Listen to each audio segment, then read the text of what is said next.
Bienvenidos al resumen de noticias en español de Ayel TV. Mi nombre es Ronit Nates y estas son las noticias del día.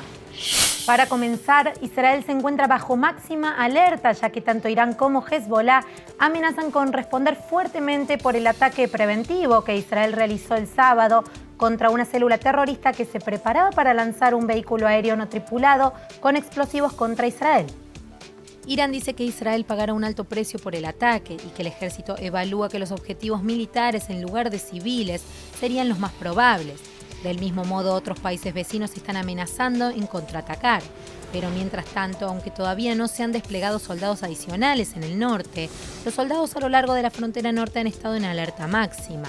Y en un informe del Canal 12, un oficial no identificado comentó que, aunque la evaluación del ejército es que las instalaciones militares probablemente serían los objetivos de Hezbollah, la respuesta de la CFDI a tal ataque será desproporcionada.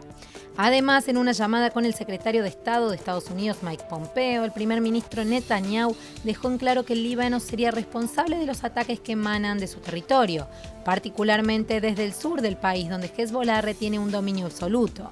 Sin embargo, la mayor sorpresa es cómo Netanyahu dio el paso inusual de solicitar que los principales asesores militares informaran a su rival político, Benny Gantz. La idea es que si el azul y blanco ganan en las elecciones, Gantz como nuevo primer ministro necesitaría estar al tanto. Y esto solo resalta aún más la gravedad de la situación actual en Israel. En noticias relacionadas, mientras Israel defiende sus acciones en el norte ante la comunidad internacional, Estados Unidos ha hecho una crítica un poco particular teniendo en cuenta la estrecha relación que existe entre ambos países. Pero parece que en esta ocasión no apoyaría a Israel por sus presuntos ataques contra una milicia chiita en Irak. En una declaración del Pentágono, el portavoz Jonathan R. Hoffman dice que Estados Unidos apoya la soberanía iraquí y se ha pronunciado repetidamente en contra de cualquier acción potencial de actores externos que inciten a la violencia en Irak. Aunque esto se produce después de que se aplicó una fuerte presión árabe sobre Washington por el incidente. La coalición de Fatah, un bloque frente en el Parlamento iraquí, por ejemplo, culpó a los Estados Unidos por los ataques de Israel y pidió a Estados Unidos que retire sus tropas de Irak en respuesta.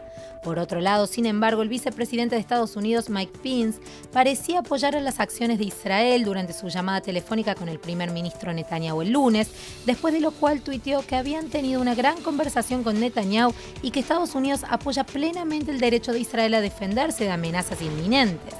Sin embargo, no dio detalles sobre de qué amenazas hablaba, dejando la declaración abierta a interpretación. Pero en cualquier caso, Israel todavía mantiene, como siempre, que hará todo lo que esté a su poder para defender al país de la invasión iraní, con el primer ministro y el ministro de Defensa, Benjamin Netanyahu, también pidiendo a la comunidad internacional que actúe contra las actividades hegemónicas de Irán.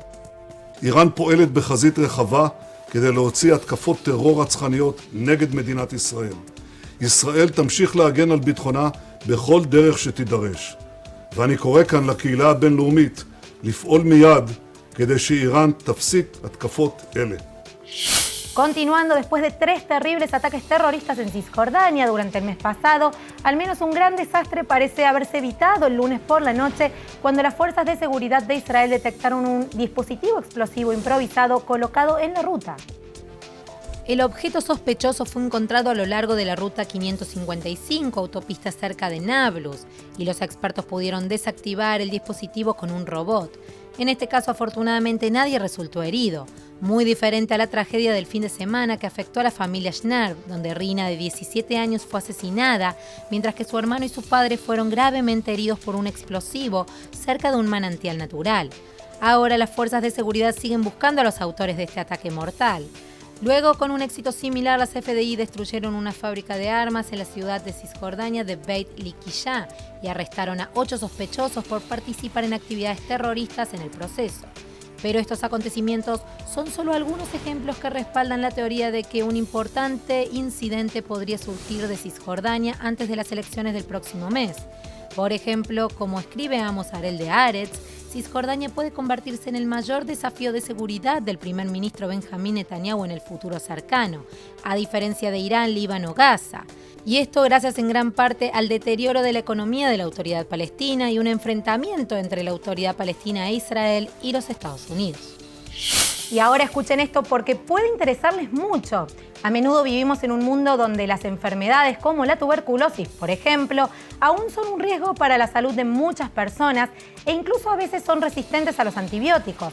Entonces el diagnóstico y el tratamiento temprano son la clave para prevenirlos. Ahora un equipo de investigadores israelíes del Instituto de Ciencias Weizmann desarrollaron un algoritmo para detectar y prevenir la propagación de tales enfermedades. El estudio fue publicado en Nature Communication el 22 de julio. El autor Roy Abraham explica que uno de los 3 resultados que generalmente ocurre cuando una bacteria entra en contacto con el sistema inmune. El sistema inmunitario gana, la infección gana o la enfermedad se vuelve inactiva. A veces incluso para siempre, como en el caso de la tuberculosis y enfermedades similares. Además, se cree que esta interacción se determina prácticamente tan pronto como ocurre la unión. Así que usando ese conocimiento, el equipo del Departamento de Regulación Biológica del Instituto Weizmann probó miles de interacciones entre las células inmunes y la salmonela. Y al hacer esto pudieron encontrar marcadores que predecían cómo se comportaría la enfermedad a largo plazo. Entonces esto condujo al desarrollo del algoritmo para predecir el resultado con un simple análisis de sangre. Pero finalmente, y lo más importante, el algoritmo parece haber demostrado ser correcto, ya que luego se aplicó para predecir los resultados en infecciones controladas por laboratorio que usan tuberculosis. De hecho, según el miembro del equipo Noah Bossel Ben Moshe, el algoritmo puede definir el conjunto de células inmunes que participan en la respuesta del cuerpo e identificar la fuerza potencial de la respuesta inmune en función de su actividad. Muchas gracias por acompañarnos. Si quieren recibir más noticias en español y en inglés, búsquenos en Facebook, Twitter e Instagram como IELTV. Soy Ronit Nates y nos vemos mañana.